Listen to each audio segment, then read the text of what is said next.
Streaming is paused during breaks. Audio streaming of today's council meeting starts at 1 p.m. local time. Streaming is paused during breaks. Audio streaming of today's council meeting starts at 1 p.m. local time. Streaming is paused during breaks. Audio streaming of today's council meeting starts at 1 p.m. local time. Streaming is paused during breaks. Audio streaming of today's council meeting starts at 1 p.m. local time. Streaming is paused during breaks.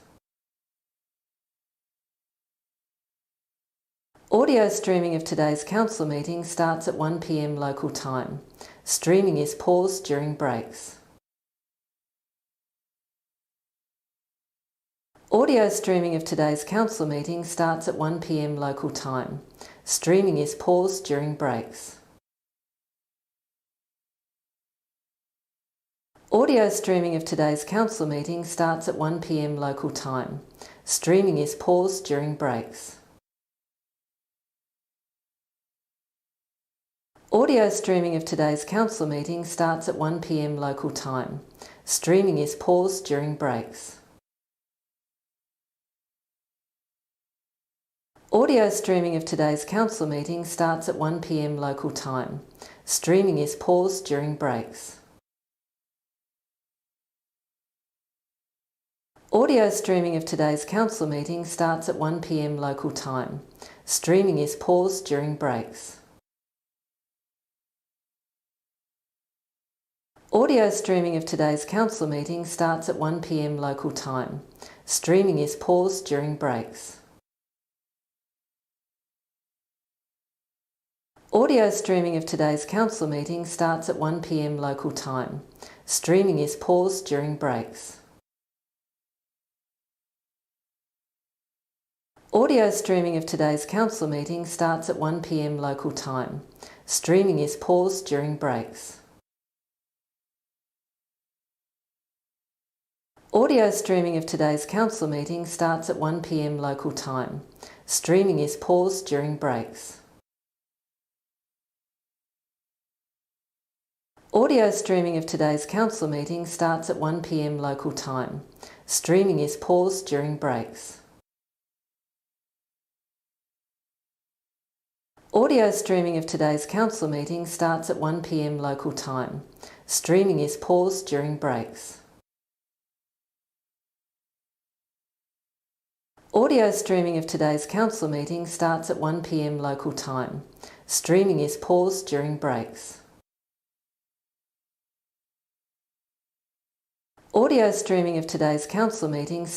p.m. local time. Streaming is paused during breaks.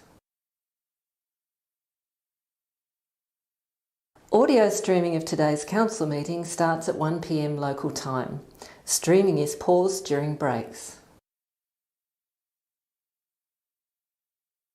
Audio streaming of today's council meeting starts at 1 p.m. local time. Streaming is paused during breaks. Audio streaming of today's council meeting starts at 1 p.m. local time. Streaming is paused during breaks. Audio streaming of today's council meeting starts at 1 p.m. local time.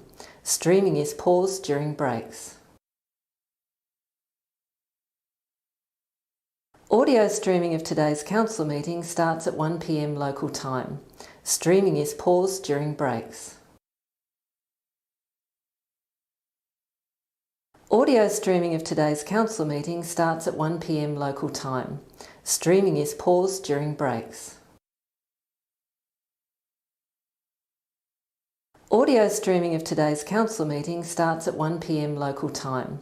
Streaming is paused during breaks. Audio streaming of today's council meeting starts at 1 p.m. local time. Streaming is paused during breaks. Audio streaming of today's council meeting starts at 1 p.m. local time. Streaming is paused during breaks. Audio streaming of today's council meeting starts at 1 p.m. local time. Streaming is paused during breaks. Audio streaming of today's council meeting starts at 1 p.m. local time. Streaming is paused during breaks. Audio streaming of today's council meeting starts at 1 p.m. local time. Streaming is paused during breaks. Audio streaming of today's council meeting starts at 1 p.m. local time. Streaming is paused during breaks. Audio streaming of today's council meeting starts at 1 p.m. local time. Streaming is paused during breaks. Audio streaming of today's council meeting starts at 1 p.m. local time. Streaming is paused during breaks. Audio streaming of today's council meeting starts at 1 p.m. local time. Streaming is paused during breaks. Audio streaming of today's council meeting starts at 1 p.m. local time. Streaming is paused during breaks. Audio streaming of today's council meeting starts at 1 p.m. local time. Streaming is paused during breaks. Audio streaming of today's council meeting starts at 1 p.m. local time. Streaming is paused during breaks. Audio streaming of today's council meeting starts at 1 p.m. local time. Streaming is paused during breaks. Audio streaming of today's council meeting starts at 1 p.m. local time. Streaming is paused during breaks. Audio streaming of today's council meeting starts at 1 p.m. local time. Streaming is paused during breaks. Audio streaming of today's council meeting starts at 1 p.m. local time. Streaming is paused during breaks. Audio streaming of today's council meeting starts at 1 p.m. local time. Streaming is paused during breaks. Audio streaming of today's council meeting starts at 1 p.m. local time. Streaming is paused during breaks. Audio streaming of today's council meeting starts at 1 p.m. local time. Streaming is paused during breaks. Audio streaming of today's council meeting starts at 1 p.m. local time. Streaming is paused during breaks. Audio streaming of today's council meeting starts at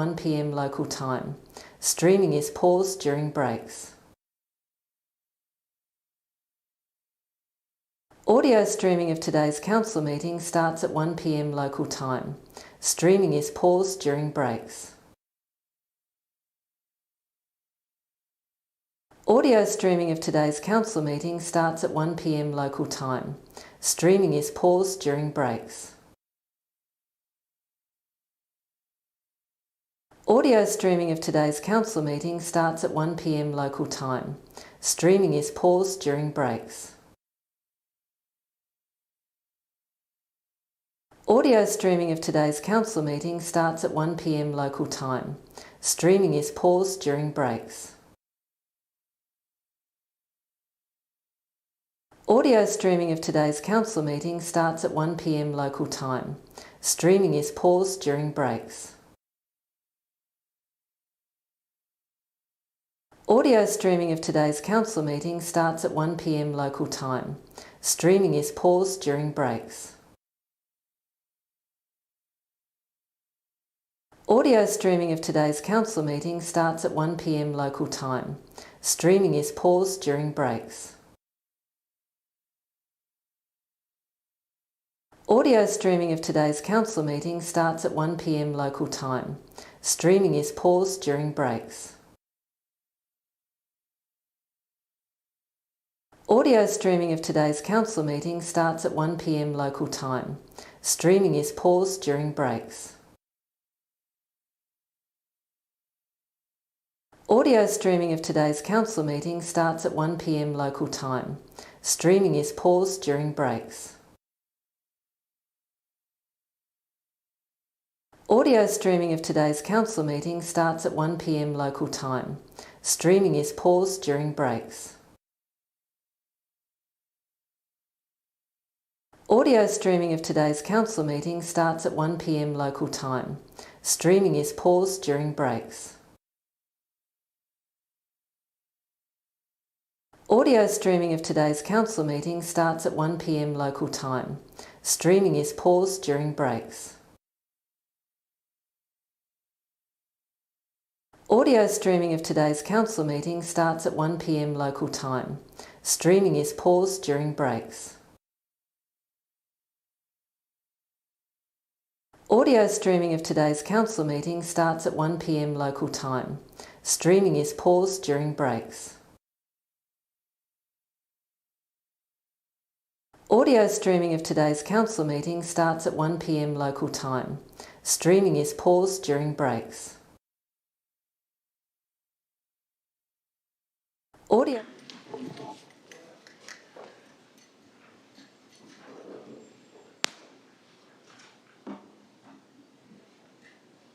Good afternoon and welcome to our council meeting today. Just a reminder that if you've got a mobile, if you could have it switched off as it can interfere with our recording. We do record our meetings and we also have people that listen online and we welcome those that may be listening online. Please be seated. Thank you. So in opening the meeting, I have apologies from Councillor Cox, Dawkins and Daking for today. And I just want to make one announcement in mayoral acknowledgements is to congratulate all those involved in our beautiful city for the recent What If Award that we got, which is absolutely fantastic for people wanting to come here.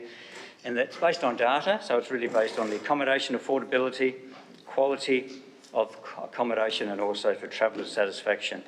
And it was really pleasing to hear the What If boss say yesterday, I saw him on heard him on TV, and he said, we won by a mile, just about. We won quite comfortably. You heard that too? So that's true. That's good. So we won fairly well.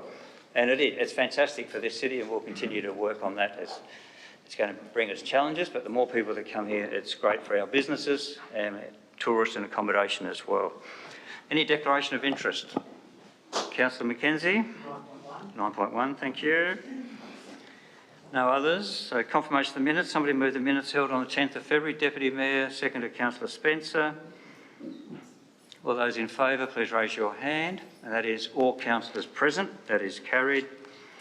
No deputations or petitions. We do have a community report. Mr Stuart Loon, who I believe is there. Here he comes. Theatre North. Welcome, Stuart. Thank you, Mayor. And thank you for the opportunity to provide this update on behalf of Theatre North. We manage the Princess Theatre and Earl Arts Centre, both magnificent venues. The last time I provided an update to Council, it was January 2020. I reported that in 2019 we saw 91,000 people through the doors of the Princess and the Earl, and that we were beginning 2020 with a real sense of excitement and purpose. Our journey through 2020 and 2021 has been pretty well documented, and I don't mean to rehash it here. But I did want to place up front and on the record our sincere thanks to the City of Launceston, its councillors and its staff for your generous assistance and support throughout the past 24 months. Genuinely, without that support, we simply wouldn't be here. Which of course begs the question, why are we here? Alongside our management of the venues and presenting work that would otherwise go unseen by Launceston audiences, we're here to advocate for Tasmania's live performance industry. From supporting the under-7 national dance competitors at the Lonnie Comps, through to representing the state at the peak body for the nation's $1.3 billion live performance touring sector. I'm pleased to report that we move into 2022 with a real sense of optimism. In terms of venue management, we see the industry finally getting back on its feet, and our 2022 booking sheet is looking as full as ever. Even in the first couple of months of the year, despite some uncertainty and a couple of cancellations, we've seen 6 pretty much sold out shows, so that augurs well, touch wood. and the preparation and planning in the new operating environment is being really well received by hirers and patrons alike. The City has supported some capital works, which I'd like to acknowledge, including new curtaining and work lighting and a much needed remodelling of the kitchenette in the Earl Arts Centre. And in the Princess, there's been a raft of height safety improvements. Theatre North is really energised by the City's master plan to future-proof the venues, and we thank Council for your action, particularly around addressing access issues in that document. The 2019 Performing Arts Connections Australia benchmarking report showed that across comparable venues nationally, Theatre North maintains a really fair and generous regime of fees and charges, particularly for community hirers. And this is only possible with the sustained and considered investment of the City of Launceston through the subsidy embedded in the Princess Theatre lease. And that also assists us to create a culture that celebrates our community's passionate connection to the Princess. As evidenced by Encore's blockbuster season in October last, community theatre is back, thank goodness, and it will be terrific to host all the community and volunteer companies throughout the year, along with the colleges, youth theatre groups and dance schools. Theatre North, our 2022 season marks both an expansion and a revitalisation of our presented program. It's a season of straight-up, no-holds-barred, boots and all live performance, which aims to be more accessible and perhaps a bit more exciting than previous seasons. It features a range of Tasmanian professional productions, which we're very excited by as well. And a particular shout out to Leonard's Beautiful Pictures, which is a wonderfully warm-hearted tribute to Launceston's first family of variety, the Corricks. And I note the piano just in the foyer there is actually an artefact from that family. After the last 24 months, the ecology of live performance around the state is changing rapidly, and Theatre North looks to be more proactive in placing the Princess and the Earl at the heart of the action. The collaboration between Theatre North and our colleague venues through the Tasmanian Performing Arts Centres Forum is radically re-enlivened. There's the formation of Assembly 197 on Wellington Street, which is a wonderful development for the city. We are deepening our relationship with the Tasmanian Symphony Orchestra. In fact, we're managing their next event at the Albert Hall next weekend. And we look forward to engaging with the City of Launceston cultural strategy when the time is right. Launceston's audiences love the Princess, and we thank them for their ongoing support of the performing arts and the cultural life of our city. And thank you again for today's opportunity. In summary, I'm pleased to report to you all that we're all in good shape. We value Council's support, and we look forward to seeing you all at the theatre throughout the year. Thank you. Thank you. Thanks very much, Stuart. Thanks for the work that you and the committee do. Really appreciate it, because it is important for our city, and it's been fantastic the way that you've managed to guide through the very difficult few years that you had. So all the best for the year ahead. Thank you. Thank you very much, Mayor. Thanks all. So we go on to public question time. We have public questions on notice from the previous meeting. Any public questions without notice? Thank you. So then, under the provisions of the Land Use Planning and Approvals Act of 1993, Council acts as a planning authority in regard to items included in Agenda Item 9, Planning Authority. We have 9.1. We have a speaker that I have here. Oh, thank you. Councillor McKenzie. Yes. So we have a speaker, Jamie Stewart.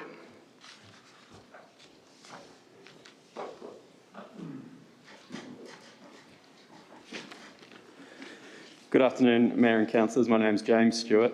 I'm a town planner with Woolcott Surveys, who are the applicants for the rezone and subdivision application at Opossum Road. I'm accompanied today by Tony Wilkes, President of the Launceston Golf Club.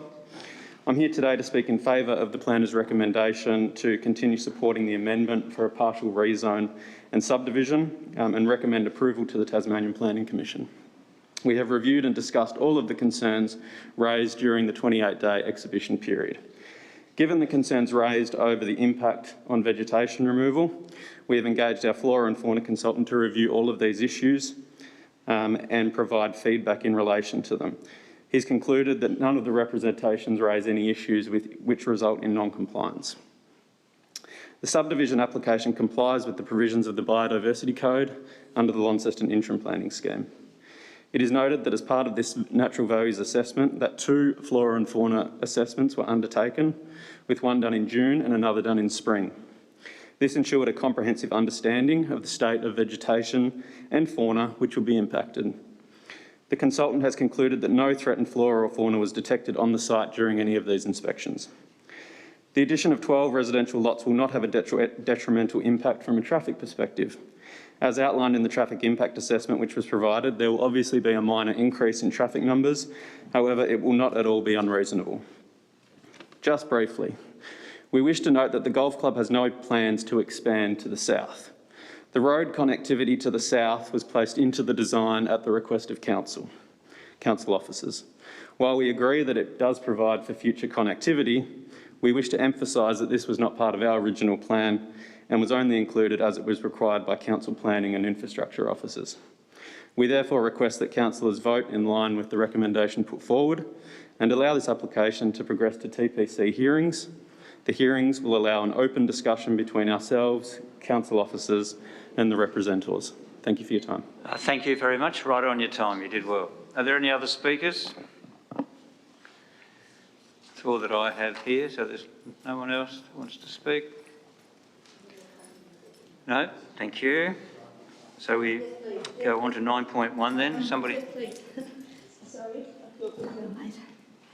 Right. You state your name and address, please. Need one of those good. Now pull the mic down. Thank you. Just a recording. Yep. So my name's Helen Tate of 67 Burke Street. My first attention to this DA was when I saw the sign at Nagara Street talking about a driving range. So I think there's still some confusion about where the two link, these two DAs. I think some of the submissions are confused on that. For changing the character of the area, it's certainly going to be a big change when we have private residents backing onto a golf course. Even more so that under the new provisions of the statewide planning scheme, those buildings can be 2 stories high and they can be right to the back fence and right to the side fences. So it's going to be a massive change to the established residential area there. New houses often cover at least half the block, and the rest of it that could have been gardens is the gardens now will be concreted and hard paved very often. And the gardens then are not sympathetic and they do not grade into the open space beside it. According to the representatives, there have been gallant efforts by the club to recognise the importance of the precious remnant bushland there, formal, informal, but might the protection of some bushland have actually been part of the original condition for the DA for the golf course, and might that still apply? My question is, why does the planning scheme, with an intention, in fact, an obligation to protect and enhance the quality of the built city, be sidestepped when remarks are made like you've reduced the value of my property? It's just still a puzzle to me why that counts. And the other thing is about the remnant bushland and whether how token it is to protect it. And please, can someone explain to me how any scientist can actually remove and replace the nests of the birds that are there, the frogs that are there, the grubs that are there, whatever, the tawny frogmouth, the lizards, and who will check the felled trees for the homes of pygmy possums and the insects that are there and the bracket fungi before it's all just bulldozed into a heap and burnt? Yep, thank you. I find that your time's up, so if you could just extraordinary greenwashing. Yep, thank you very much. So any other speakers?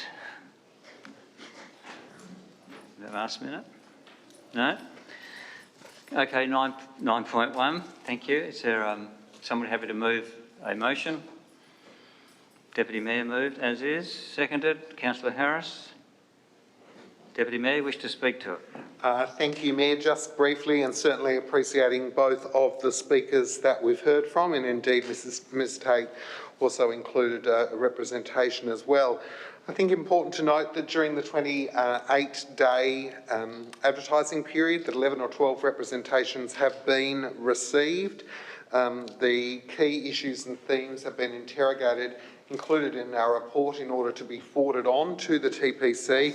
Importantly, notwithstanding the questions and comments just raised in the speaker there, the new condition at condition 24 with regard to wildlife has been incorporated, and you know, others will question, I guess, with regard to the current situation we find ourselves in with regard to planning. But this application is to be considered under the rules, the regulations that we currently operate within. And so conversations about the scheme and schemes sit outside what we're being considered, what we're being asked to consider, and what we were asked to consider last year with regard to this amendment. So I would encourage councillors around the table to support it. I also just wanted to note that representation number 1 from Mrs Anne Lee, the details of which are included in our report. Anne is unfortunately unable to be with us today as a teacher, and she encouraged councillors to please be reminded of the details that were contained within her representation and those that are summarised on page 11. Thank you. Thank you. Councillor Harris. Thank you, Mayor, and thank you, Deputy Mayor, for the summary. Doesn't leave much to say. Just looking at Ms Lee's comments, she had 4 areas, and these are probably the main ones: the wildlife, flora and fauna affected by the development, and we have the rehoming of the wildlife, a newer condition. So I think that perhaps will help address that. Nothing is ever going to be perfect, I'm sure, but it will help address it. The increase in traffic along Negara Street, I think, as someone who lives just near the Norwood Primary School, I think the additional 14 lots will have a negligible effect on that particular aspect. Whilst there will certainly be a net increase, it is not to the point that you need to be concerned for the safety of children or otherwise who might be out there any more than it is at the moment. There are, in fact, a number of houses already in Negara Street. And the effect of the development on of privacy backing onto the golf course. No one ever has a guarantee that what's going to happen over your back fence is never going to change unless you own that land, and so therefore the Launceston Golf Club has in fact moved house a couple of times in its existence. I do believe it was originally down in Racecourse Crescent before it moved to the Mowbray Racecourse, before it moved to its current home. We are not to know what the future may well be, and as the land when it was moved, I'm sure, was very much out in the sticks, it is no longer the case. It is a large suburban area. So no one knows what's going to happen for the future. And in fact, the additional road reserve requested by the council is simply good planning, so that even though the current board and members of the golf club have no intention to move, no one knows what might happen in the future. And finally, the effect of development upon the existing house valuations. Again, that is not a planning matter for us to consider.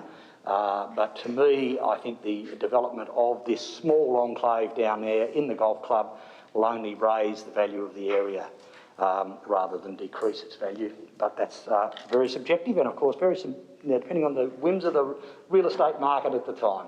So I'm happy to support this being sent on to the Tasmanian Planning Commission for them to consider all of the requested or all of the comments that have been sent in for them to make a final determination.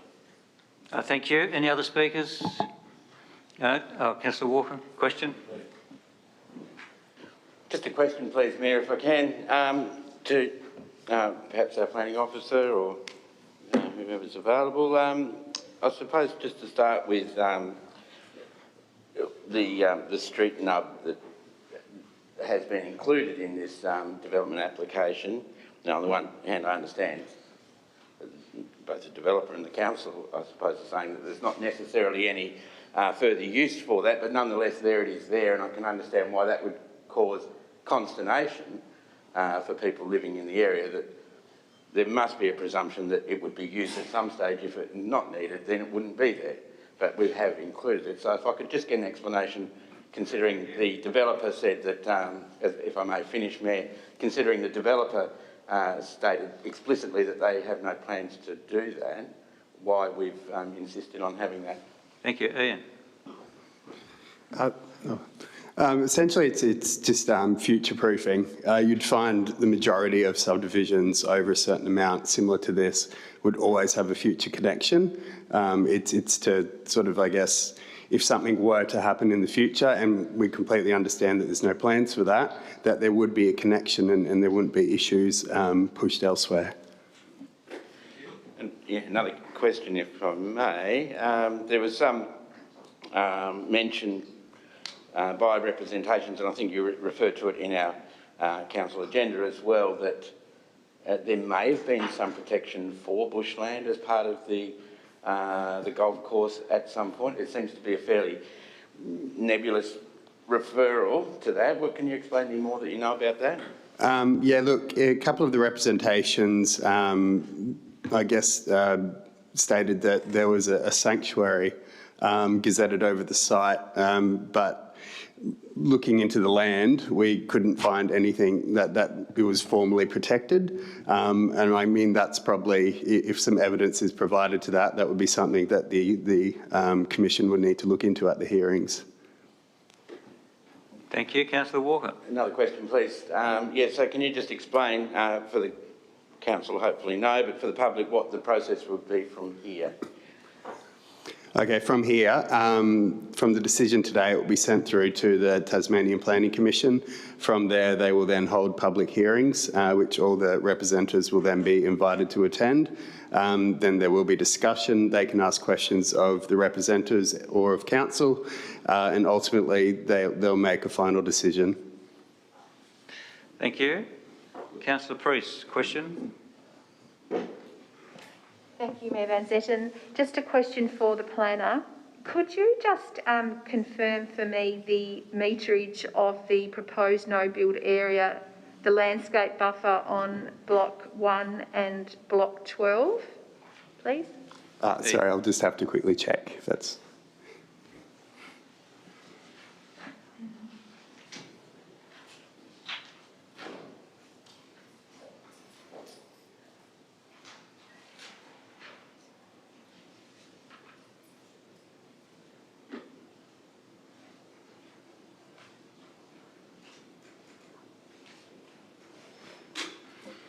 For those at home, we're just getting some information, checking the detail. So we'll be back. Well, Ian will be back to explain.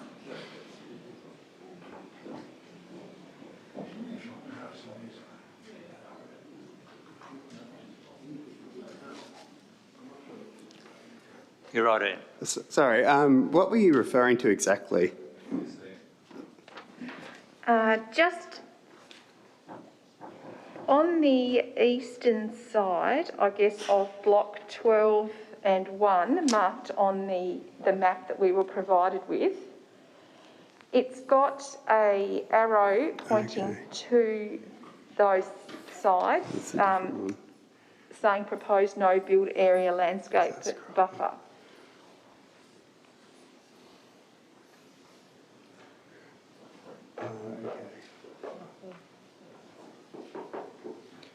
Okay, I have to say. Yeah. Sorry, I believe that was a previous iteration. That wouldn't be the endorsed plan. That was once previously going to be a pedestrian connectivity pathway. I apologise, that was in the report. It should have been the current one, which has removed that. Thank you. Any further questions? Another question. Councillor Walker. Another question. Thank you, Mayor. If at the present moment, under its current zoning, the golf course wished to clear this area, as in fact, it still is in that current zoning, I suppose my question is, would that be more problematic for a place like a golf course to clear an area like that without a rezoning under its current zoning? As it's within a scenic management area, it would still be subject to a planning permit. We'd have to see what reports, I guess, were provided in any application. Thank you. Councillor Priest has another question. Thank you, Mayor Van Zetten. One more question regarding Block 1 and 12 in relation to the map that we're provided with. Is that the size of those blocks? Are they correct there, 1 and 12?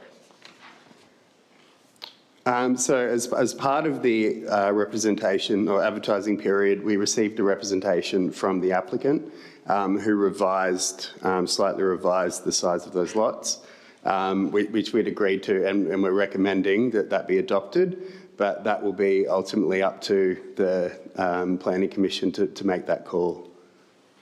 Thank you. Any more speakers? Councillor Walker?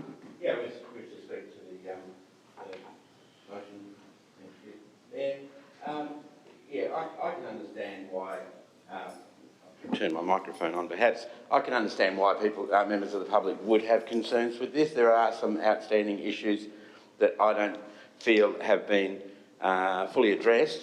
I'm sure people are aware of them, but one of them being that street and up has been included. Now, we can all understand the practicalities for why that might be included, but that would suggest that further development may well be an option into the future. And if that's the case, I'm sure people who live in that immediate vicinity would like to know what the possible implications of that future development might be. If the developer says we have no plans to use it, then council are just saying, well, this is just good planning practice to include it. So at least from the council's point of view, there is an impetus towards, potential future development in the area. That's of concern if you live in the area. That's understandable.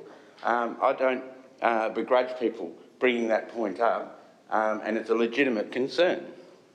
Of course, the environmental issues are legitimate concerns. There's quite a lot of native bush around there. Council indeed have Punchbowl Reserve as well as the eastern portion of Caravilla. So there is a lot of native vegetation, no doubt wildlife in the area, and in some ways the golf course actually provides a connection between those. Now, it might not be the golf course's fault that they're in the middle of all that, but we do know that there are echidnas in Punchbowl Reserve. There are kangaroos at Caravilla. There's a myriad of larger vertebrate animals, not to mention all the smaller creatures and plants and things like that, that will be somewhat affected if this particular area is no longer a corridor between those larger areas.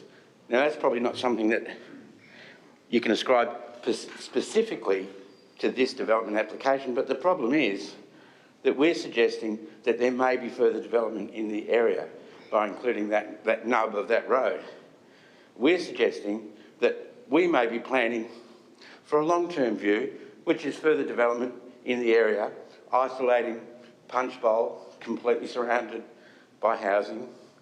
Who's to know what that future is? And it seems to me, in that sense, there is a lack of information, long-term information, that residents, as well as anyone who's concerned about our natural environment, may wish to ask. There's other smaller things that, in terms of protection of and removal of the animals, which is great that it's included, but in practicality, may be difficult to actually achieve with that condition 24.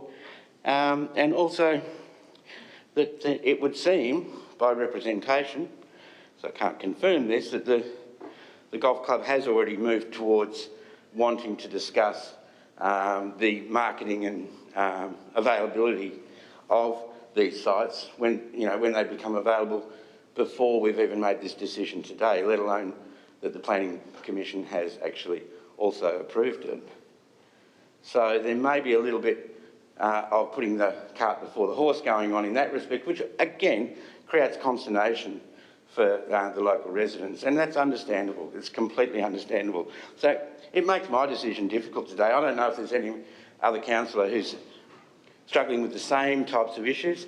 Now, I could see that the golf club could offer to create an additional belt elsewhere as a part of this process. They're obviously going to have to remodel their golf course, but we don't see that at this stage, and yet that, in the slightly bigger picture, and it's not too much of a bigger picture when you have a look at a map and you realise where the large bush areas are out there, it's not too much to ask that might be considered.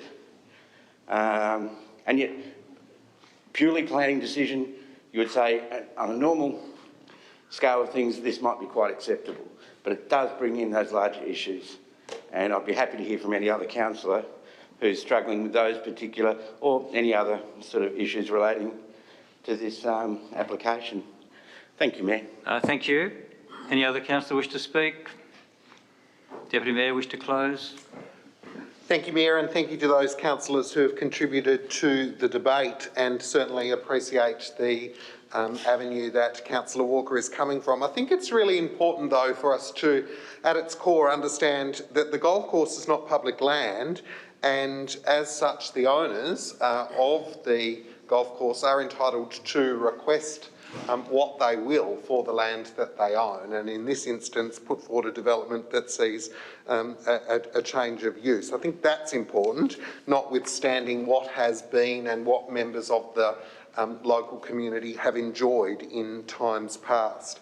I think also, as referenced on page 13, there will still be existing vegetation surrounding the boundaries of the subdivision, and importantly, this will continue the separation between residential and recreation. Certainly understand and hear what Councillor Walker has said and what he advocates for on a variety of DAs, but I think that's important as well. I think it's also important to note that the standard of attachments that were provided last year when this was initially lodged, including the natural values assessment, including the traffic impact assessment, including the scenic management code requests, those things were contained with great depth and I think with great regard, Councillor Walker, for the enjoyment and amenity and habitat that animals and members of the public have enjoyed with regard to the golf course in its current format. But I really see that there are no justifiable reasons as to why we as a council shouldn't proceed with the draft amendment, and I would encourage all councillors around the table to support it. Thank you. I'll put the motion. Those in favour, please raise your hand. Those against? That's 1 against, the rest is 4. The motion is carried. Council now no longer sits as a planning authority. Move on to Mayor's announcements. Councillor Mackenzie, welcome back.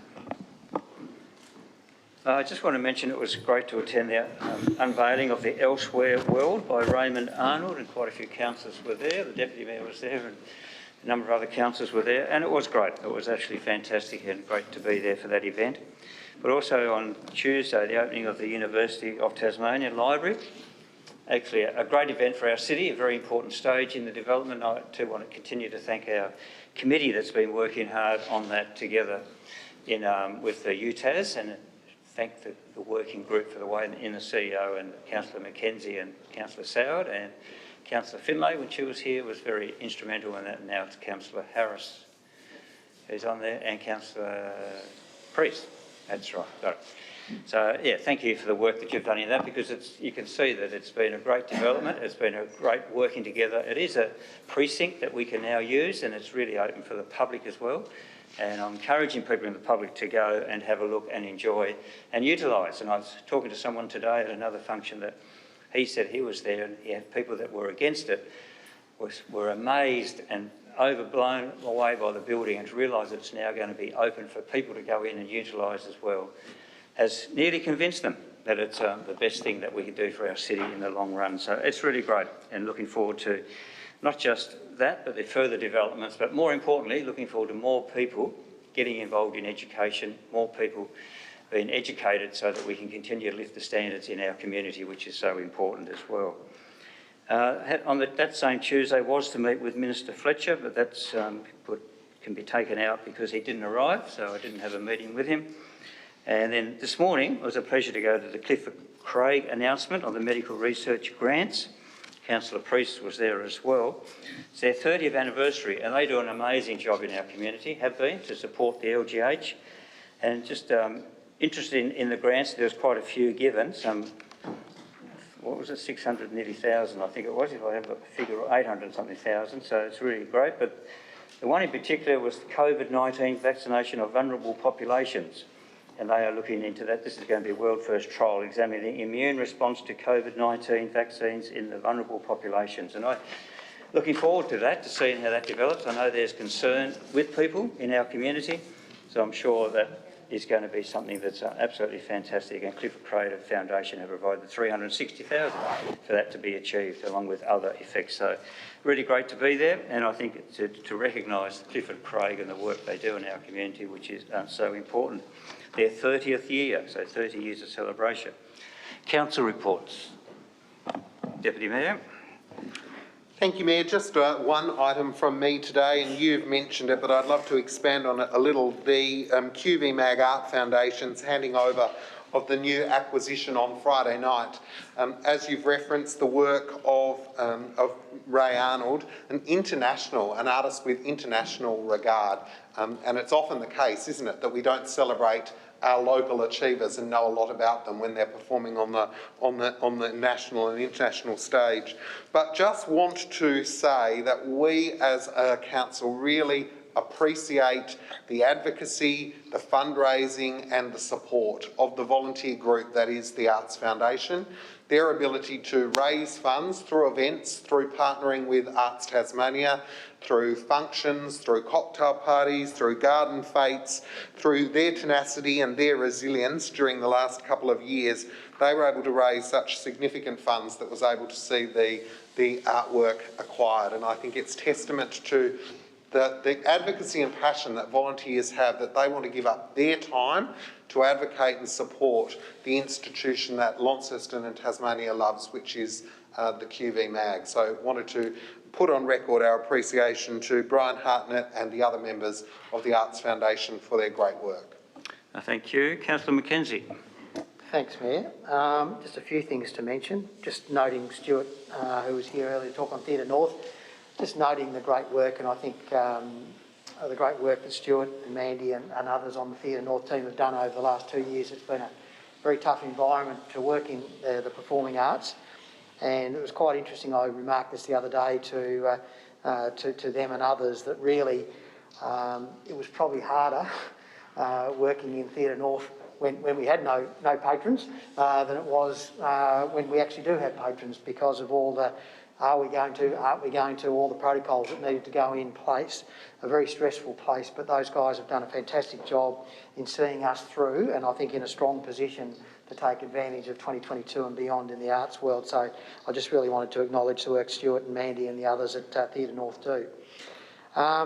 2 weeks ago I attended a board meeting for the airport, and I don't normally report on that because that's obviously a board and it's not something that I can report openly on, but just noting that we signed off on the strategic plan for the airport last week, and I'd really invite us to actually have Shane come in and present the strategic plan of the airport to the councillors at a workshop sometime soon, because it's quite amazing. You think, you know, we won Airport of the Year 3 times in a row.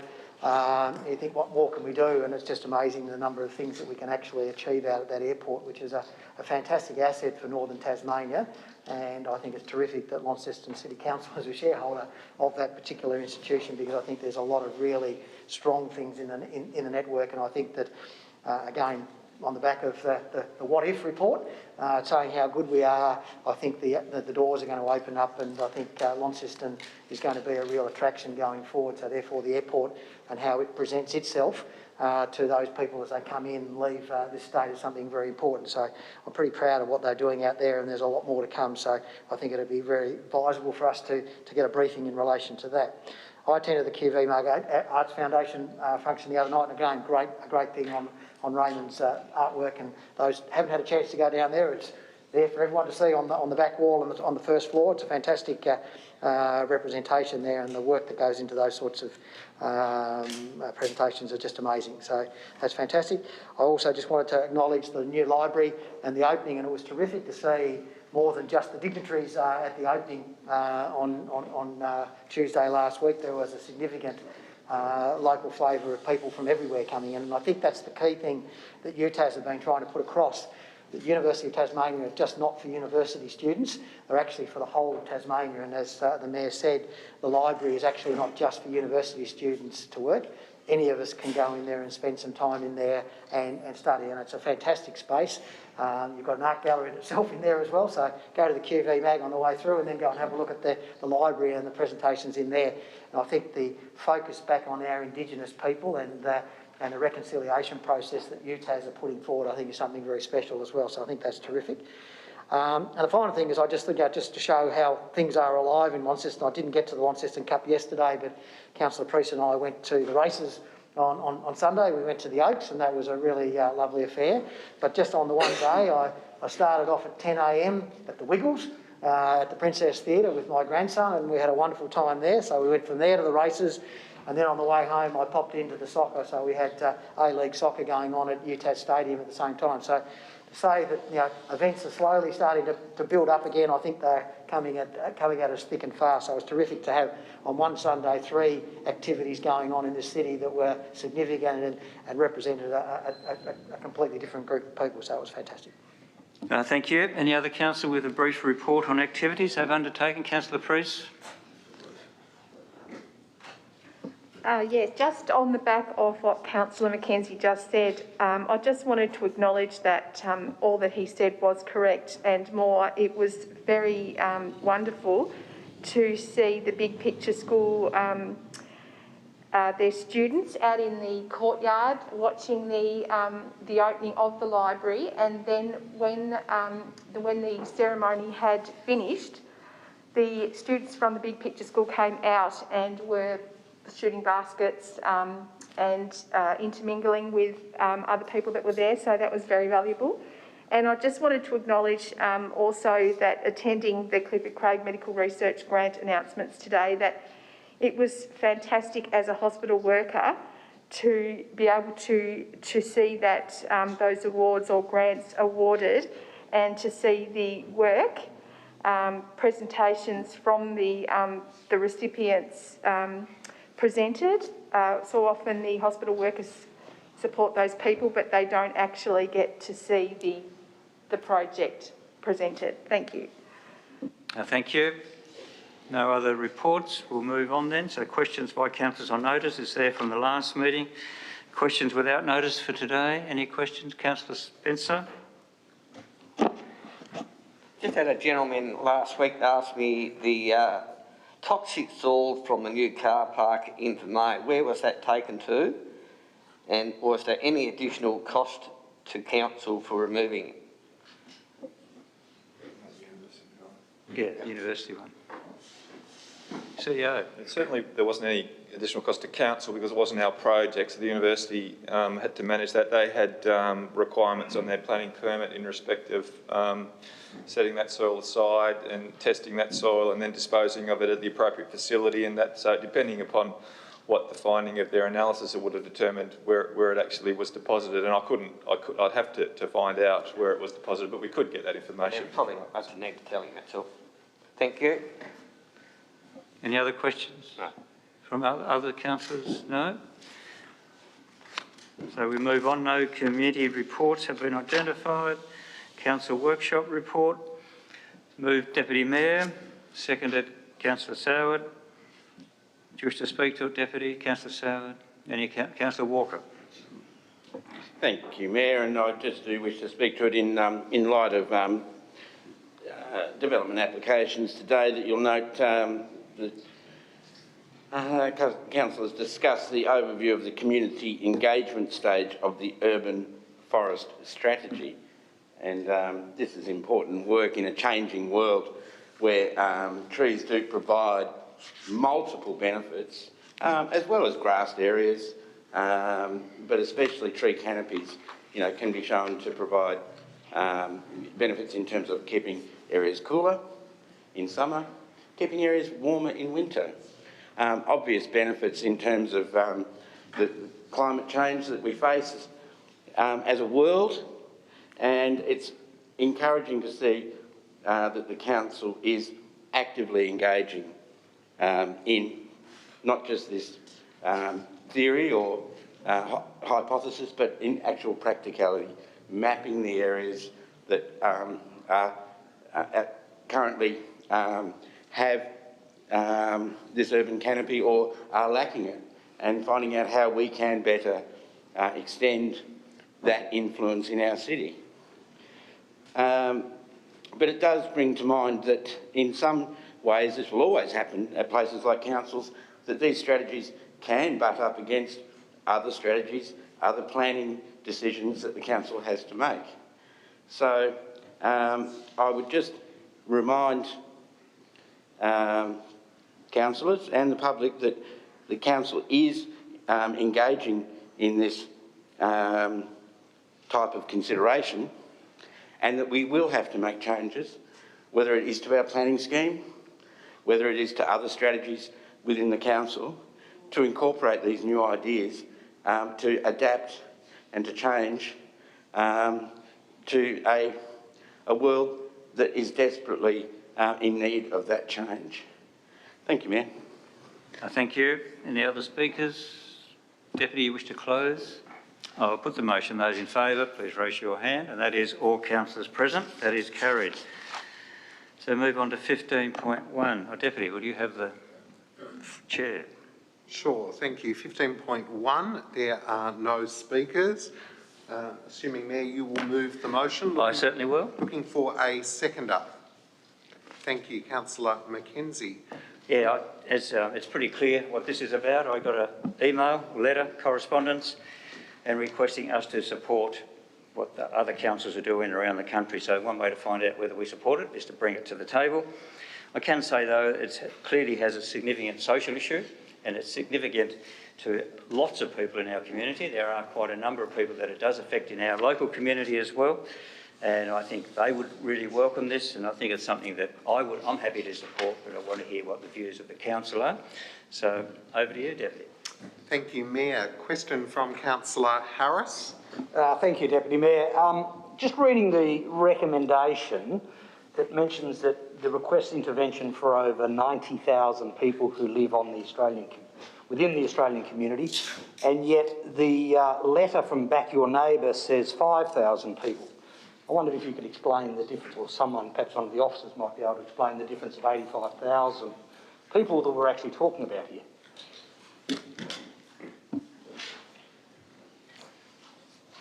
Thank you, Councillor Harris.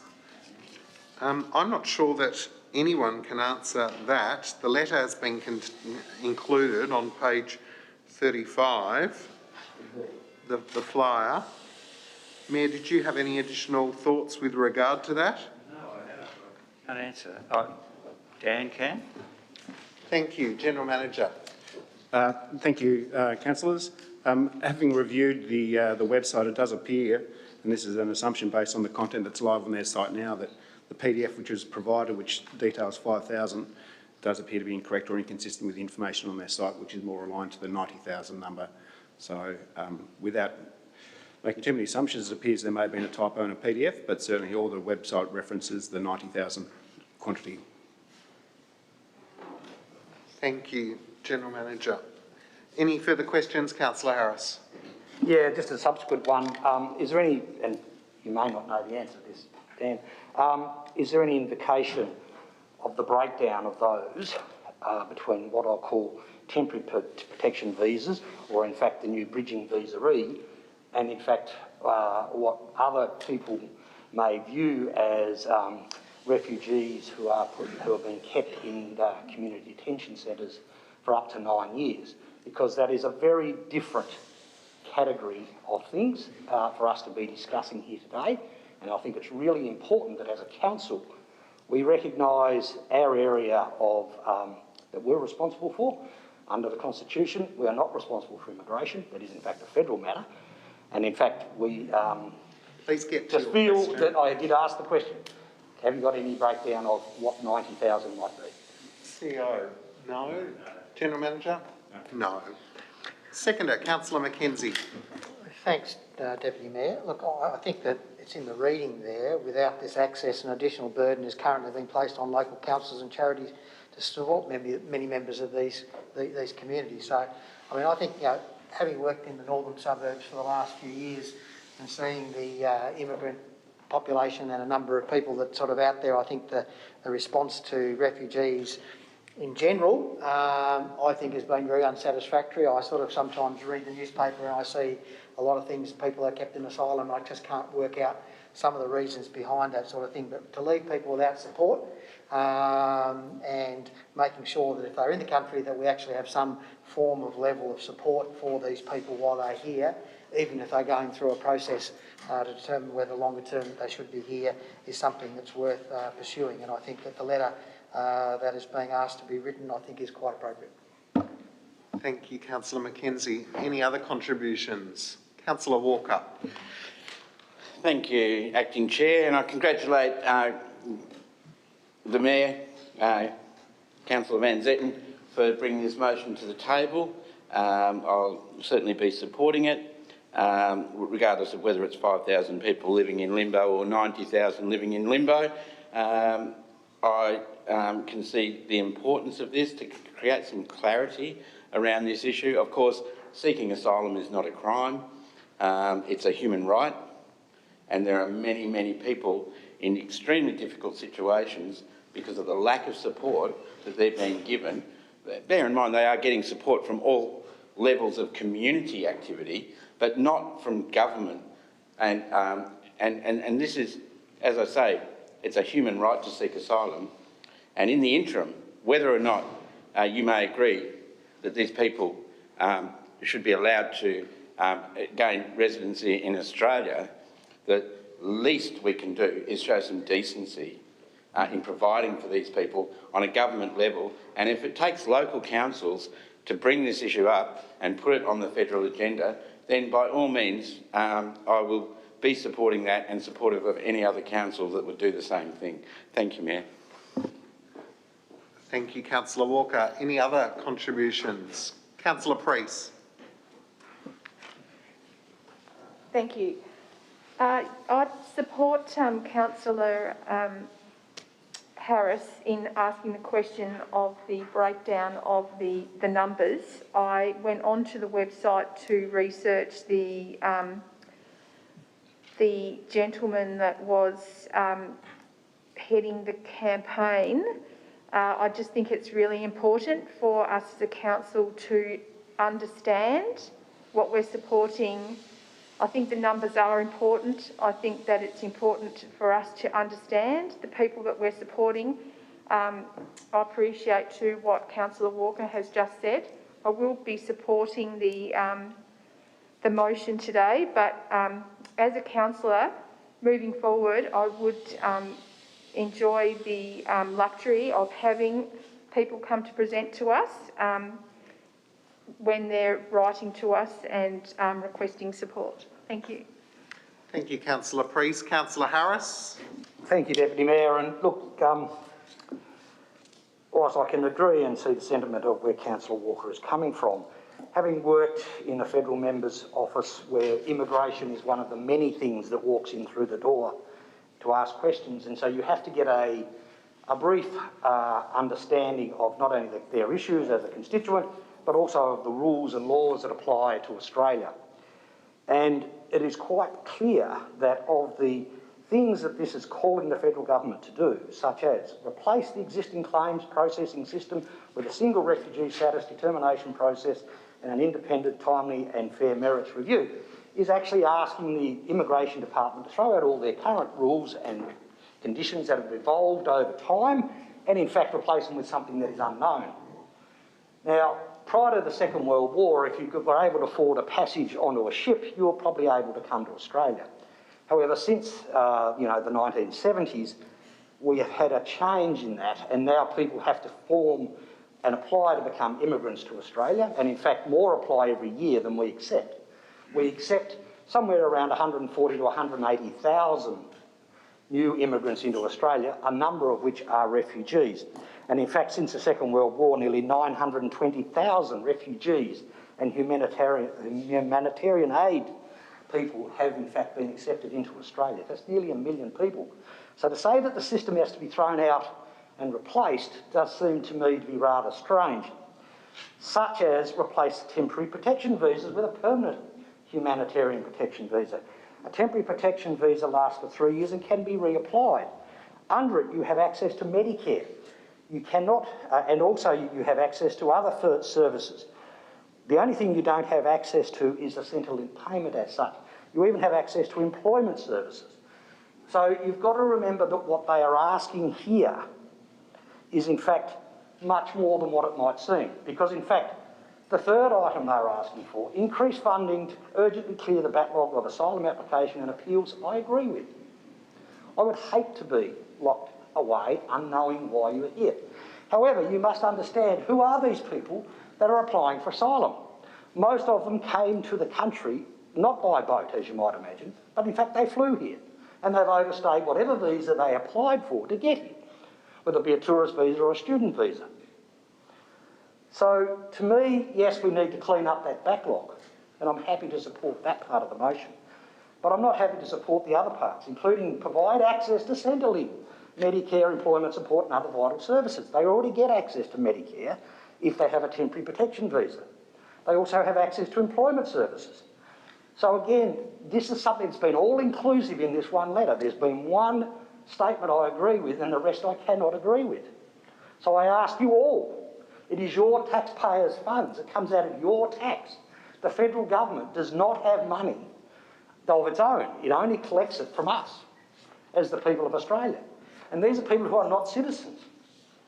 We give them a lot of support. And finally, they're calling on the state government to provide funding for local services. And so I asked some of the local service providers whether in fact that is an issue here in Tasmania. Now, because we don't have detention centres, therefore we do not have that problem so much. It is probably a greater problem in the places where there are detention centres and people are kept in the community. But in fact, most people that you would see and identify as refugees here would be under temporary protection visas, where they have access to Medicare and they have access to other services. And yes, the only thing they can work, and that's a very important thing, they can work. They are then paying taxes. Hence, that's why they get access to Medicare, I assume. But to me, this is a motion that perhaps should have been brought first to a workshop for us to talk about this, to understand it, to get the numbers right. But we're here today.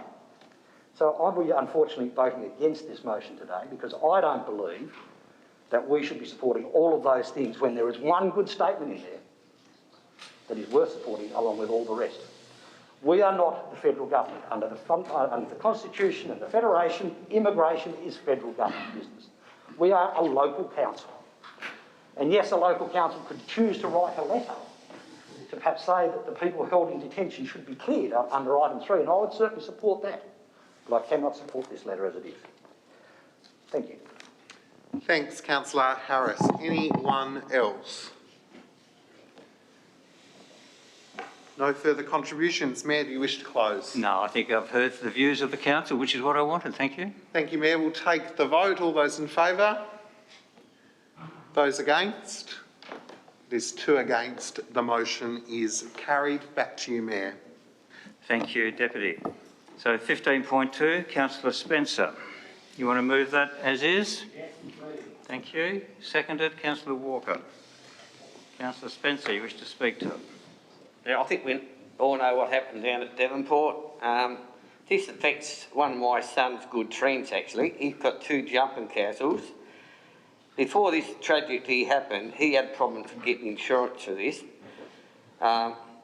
He's not keen to continue hiring them out, so he's going to forget what he's got. I think we've got to ban them forever. We cannot take this happening 1 in 10,000 times again. If it happens once in 10,000 times, it's too much. I think we've got to ban them on all our properties and all the areas that we own. Fair enough if someone wants to hire one and have it in their backyard, that should be made aware of their insurance issues. Because it's very hard to get insurance and it's probably impossible to get insurance at the moment for them. So I think we should ban them. Some of the other councils have done it and I think we should go that way. Thank you. Thank you. Question from Councillor McKenzie. Thanks, Mayor. I note the sentiment of the motion and I certainly don't want to be seen to be not supporting the principle of what's there. The thing is, once we ban something, we ban something. My question really is surrounding the fact that I guess we as an operational structure have made decisions here. So is this a necessary need to be a motion of council? Because now once you've banned it, we'll have to have a motion to rescind it. And there's still a lot of research going on as to actually what happened in relation to the matter. So banning it is a sort of fait accompli, which would need to bring back to unban it if that was found not to be needed in a future state. So my question is there something that should be operational rather than a motion? CEO, you wish to comment? Thanks, Mr Mayor. I think the thing to understand here, and the motion doesn't actually relate to all property owned by the council. It talks about properties that are operated by the council. So we can only administer control over properties that we actually directly manage or directly control, public reserves, public parks and the like. Property that we own that is already in a lease arrangement with another entity, we can't require a ban in those situations. So operationally, obviously, we manage those facilities and control them, and we have, based on risk, made a decision to not have jumping castles on those sites subsequent to the tragic events that we saw last year. So, as I say, the motion is reinforcing what's happening operationally in a large extent. Thank you. Councillor Harris, is that a question or speaking? I wish to perhaps move an amendment to the motion if I can, sir. Oh, I'll go to the questions first and we'll come when you speak you can talk about it maybe. Because I've got others on the list, I just want to check what you're after. You're down for later on. Deputy Mayor? Thank you. Mine's a couple of questions and they follow on from Councillor Mackenzie. I just wondered, it says in the office comment, the council has previously received correspondence from the Premier, and I just wondered, in terms of that review, and obviously notwithstanding the timeline, you know, things are still quite fresh there. What did that say? What did the correspondence commit to doing at a statewide level? CEO. Thanks, Mr Mayor. Effectively, the Premier raised it as an issue and asked that councils consider, on the basis of risk, that they put a moratorium, if you like, on the use, obviously acknowledging that there's still processes happening in the background, but that was an encouragement for councils to put a moratorium of use on their own properties, which is similar to what the motion is that Councillor Spencer's brought forward. Great. No further questions. Thank you. Councillor Walker, wish to speak? As seconder of the motion, I will speak. Thank you, Mayor. It's something about living on an island that makes being Tasmanian special. It means that we do tend to think of ourselves as a community. We do tend to think of each other. If something untoward happens in one part of the state, you immediately think, who do I know that lives there? It's just part of being on an island, I do believe. So when this happened in Devonport, of course, all of Tasmanians, you know, hearts went out to people who've had to experience this horrendous event. And we don't know all the answers, of course we don't. But we do know that we can offer our support, which many have done, offer your condolences that many have done, and we can also show solidarity with these people in their time of need and in their time of hurt, to let them know that the impacts of that event have affected us all. Now, Launceston Council taking this step to ban these particular jumping castles on our land is something that has been, as you can see by the documentation, something that has been passed down from the state government to our council via the CEO. It has been seen as something appropriate that we can do in this time. It doesn't mean that in the future someone might not stand up and say, well, I would like to remove the ban for these jumping castles. But at the moment, it's a time when we'll stand together with the people of Tasmania and we'll show some leadership and some care and foresight in letting people know that it is a big concern, that perhaps we haven't got it right. We might find out later there are other reasons why we didn't get it right, but right now is a time to show that care and concern. And if it's found in the future sometime that these things are somehow future safe-proofed in a way that we don't have to worry about it anymore, then fine. Someone can stand up and move that motion. But right now, it's time to just show that continued care and support that we have for our community, and to err on the side of caution. It doesn't mean, as the CEO has pointed out, that people who lease council facilities can't have them, people on private land, wherever it may be. It just means that this council stands up to be counted and shows a really strong gesture towards that solidarity of living on this island, and I'll be fully supporting the motion. Thank you. Councillor Harris. Yes, thank you, Mayor, and I'd like to thank Councillor Spence for pushing this motion forward. I'd just like to add a couple of improvements as an amendment to the motion.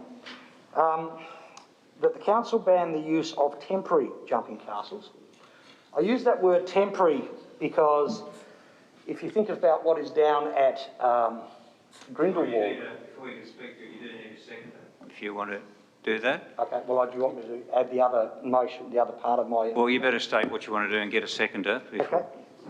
So I want to add the word temporary in front of jumping castles, and also put a sunset date or a review period of 3 years before this comes back to the council to be reviewed. Okay. I think any good motion should have some sort of review mechanism, otherwise it will be banned forever, despite the fact of what may happen. You can be any motion down the track, but anyone second that?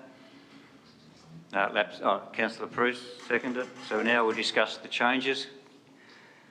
Thank you. So I'd insert the word temporary because it was a temporary jumping castle that was held down hopefully by some pegs in the ground. But when I was thinking about what a jumping castle could be, and if you think of the pillows that are installed down at Grindelwald, for example, that your ban may actually stop them as being considered legal if someone wanted to install one on a council-owned property. And that could be something like the YMCA at Kings Meadows might choose to install something like that. This would actually stop them from doing so. And I just think it's an unintended use by just using jumping castles rather than temporary jumping castles. And I think adding a review clause in maybe 3 years' time just allows us to consider what will no doubt be many reports from places like Workplace Health and Safety, the Coroner's Office and others, who will then look into what happened to understand what happened. And I'm sure that the jumping castle industry will change as a result of that. And I think we should be ready to have a look at that.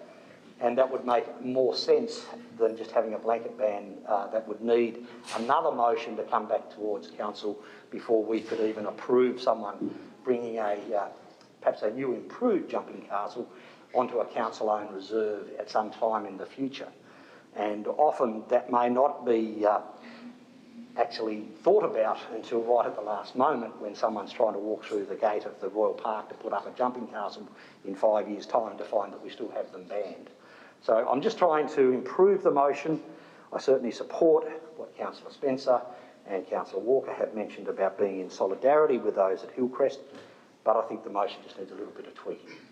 Thank you. So Councillor Priest, want to speak to the amendment? Thank you, Mayor Van Zetten. Yes, I would like to support Councillor Harris's amendment to the motion. I have in the past transported, erected, operated and deflated jumping castles. I have witnessed the jumping castles fly into the air. I think it is something that we need to keep on the table and revisit. So I do believe that it is warranted the amendment be made to the motion. Thank you for Councillor Spencer bringing it to the table. And thank you, Councillor Walker, for seconding it, and Councillor Harris moving the amendment. Thank you. Thank you. Deputy Mayor. Thank you. I won't be supporting the amendment. The example that was given with regard to the YMCA wouldn't fit with regard to the motion that's already there, because the key words are with regard to council-owned and importantly, council facilities operated by council. So we heard the CEO reference those that are leased wouldn't be included in any case. So I don't think there's any need to support this amendment. If there's a date amendment that people want to include, I'd probably look at that, but I think it's fine as it is and should be supported, and the amendment shouldn't be. Thank you. Anyone else to discuss the amended motion, the possibility of it? No? Councillor Harris, you wish to close on that? I don't think you're allowed. Look, You're not supposed to close on amendments, so sorry. Okay. Well, I was just going to ask the question, perhaps, of the. You can ask. No, you can't come closing. I think we'll put the motion. Those in favour, please raise your hand. That's 2. Those against, that's lost. So we go back to the original motion. Councillor Mackenzie is the next speaker. Thanks, Mayor. I guess my issue with this is because we've already operationally, we've had a letter from the Premier asking for a moratorium, and if somebody said we'll have a moratorium on jumping castles until more is known, my head and my heart says, look, my heart says absolutely tragic what happened at Hillcrest, and therefore supporting sort of suppression of that through a moratorium, because there's a whole raft of things that have got to go on now as investigating what happened, why it happened, what was the cause of it all, and ultimately we'll end up with a set of recommendations, I'm sure, that will come out in relation to that. So my sense would be a better motion would be to have had a moratorium until such time as the results of the findings of the tragedy had come out. But I'm not going to stand in the way of it, because it just means we'll have to come back and change it at some other stage. But I just feel that banning is not the right word. It should be moratorium, because I just think that at the moment we've operationally already shut down the use of it, as the CEO has already said. So therefore, I don't think we're achieving anything more than we're already doing, but it means we can come back and reflect on it at some stage in the future. So the banning of it just means we have to come back and reflect on it more formally. Thank you. Any other speakers? Councillor Spencer, wish to close? Thanks, Mayor. Yep. It's just not worth taking that chance. 1 in 10,000 could happen again. I think we've all got to ban them, and in future we just cannot take that risk. It's a horrible thing that happened, and it's not worth taking the risk. I've never ever liked them. I've seen kids get hurt on them, jumping up and down when they're not flying away, but we cannot take the chance ever again. Thank you. Thank you. I'll put the motion. All those in favour? That is all councillors present. That is carried. We move on to item number 18.1, Transport Committee appointment of councillors. Someone happy to move that? Deputy Mayor, seconder Councillor Mackenzie. Do you wish to speak to it, Deputy? Councillor Mackenzie? Good. Anyone else wish to speak to it? I'll put the motion. Those in favour, please raise your hand. That is all councillors present. That is carried. No more items. We close the meeting. Thank you very much for your... You shouldn't have moved that amendment. Sorry?